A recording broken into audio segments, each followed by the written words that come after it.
ভিডিওটা শেষ পর্যন্ত দেখবেন। এই চিমনিতে হেভি তেল পড়ে গেছে।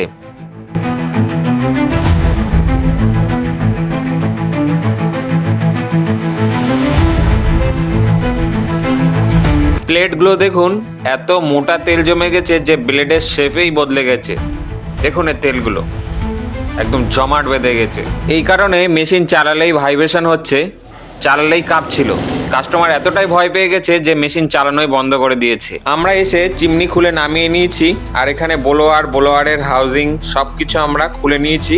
দেখুন আমরা কিভাবে কেমিক্যাল দিয়ে সার্ভিসিং করি। এরপর কেমিক্যাল দিয়ে প্রতিটা ব্লেড ব্লোয়ারের পরিষ্কার করে নিয়েছি। এর আগে আপনাদেরকে দেখিয়েছি কিভাবে আমরা কেমিক্যাল দিয়েছি। দেখুন ব্লোয়ারের অবস্থা একদম নতুনের মতো হয়ে গেছে। এবার হাওয়া কাটবে খুব সুন্দরভাবে। আর এবারে দেখুন এর আগে আপনাদের যে হাউজিংটা দেখিয়েছিলাম সেটার অবস্থা দেখায়।